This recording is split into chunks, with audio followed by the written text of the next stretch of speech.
Hello, interwebs. It's Sunday, November 19th, Championship Sunday for NASCAR. That's why I'm wearing the hat. So I'm going to quickly preview not quickly, I don't know how long it'll take. So, sorry, I don't know. Um, Championship 4, Kyle Busch, Martin Truex Jr., Kevin Harvick, Brad Keselowski. Obviously, Truex advanced because he had such a big points gap. Kyle Busch won at Martinsville, which helped him advance or made him advance. Harvick won at Texas, and then Keselowski barely made it on points because Denny Hamlin had a points advantage, but he crashed. Last week, Chase Elliott was leading with 10 laps to go. He was passed late by Matt Kenseth. Matt Kenseth likely in his last season of full-time racing. He got a very impressive win. A little disappointed Chase didn't make it, but it's okay. So other than that, just going to talk about what could happen this week, just practices, the qualifying order, how they're all doing, expectations for them. Martin Truex Jr., obviously the heavy favorite after dominating this year, 7 wins. He's dominated the mile and a halves this year. I think he has, 5 wins? Vegas, Kentucky, Chicago, both Kansas races, so 5 of his wins. Then he has a road course win, and I don't know what the other one was. Anyways, obviously dominating year for Truex. It's not much more to say about him, just other than he's dominated the year. I think he has the most laps led, over 2,000 laps led, 7 wins. It's a mile and a half at Homestead. It's definitely a different type of track, like a track like Kansas. You got the apron. That's a tri-oval.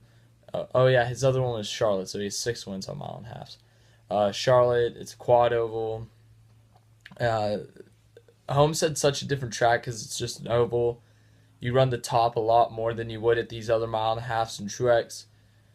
People say he doesn't run the top, that he does. No one's ever seen him run well at the top, but I'm like, look at Darlington. He won 2016 at Darlington.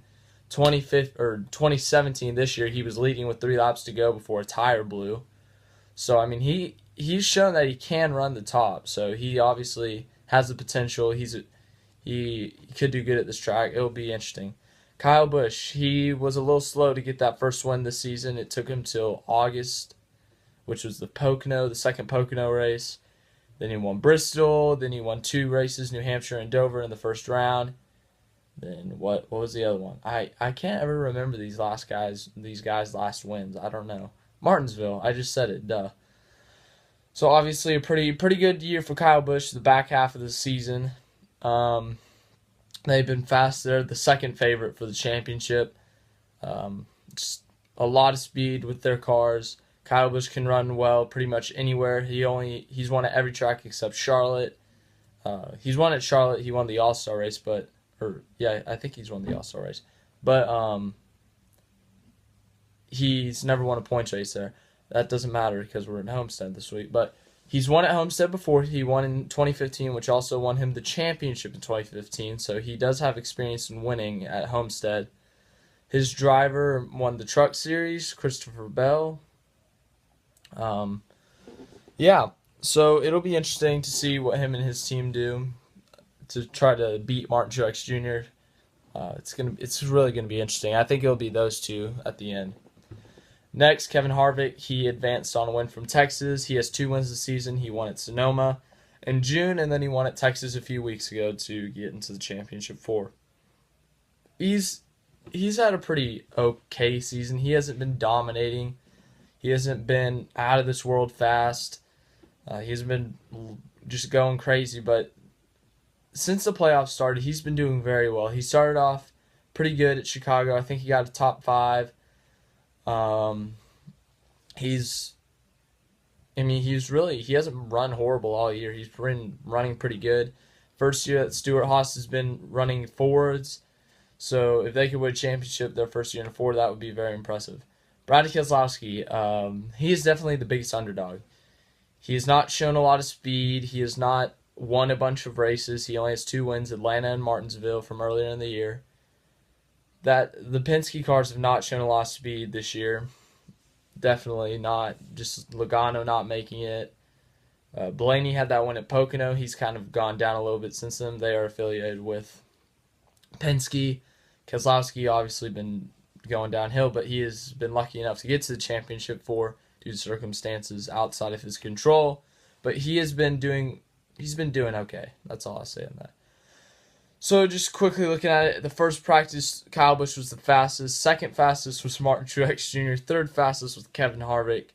And then all the way, I'm still scrolling down to 21st, Brad Keselowski. That's the first practice. Qualifying was later Friday night, about 5:15 Central Time, 6:15 Eastern Time, I believe. Hamlin won the pole, who is not in the playoffs, Championship 4, obviously, because I did not mention him.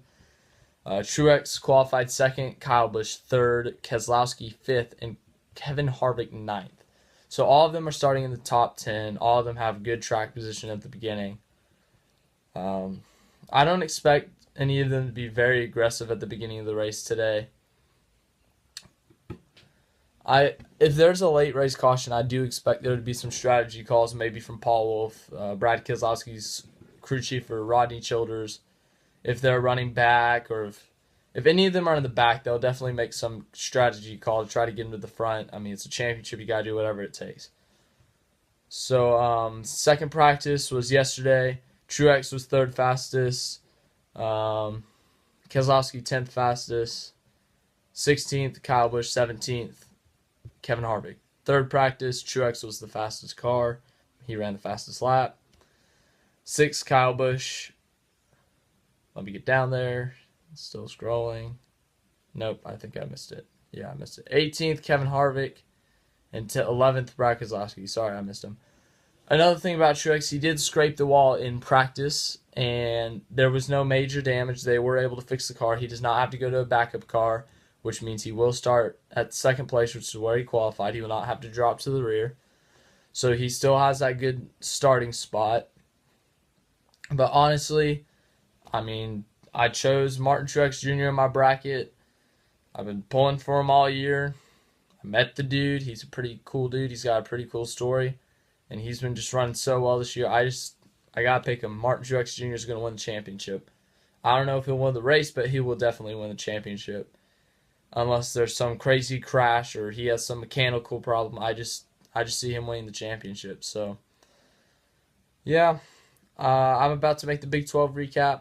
And then the NBA video it will likely come after the Thunder play home against the Warriors, which is Wednesday. So it might come Thursday, Thanksgiving, or Friday, depending on when it comes out. So yeah, that's all I got.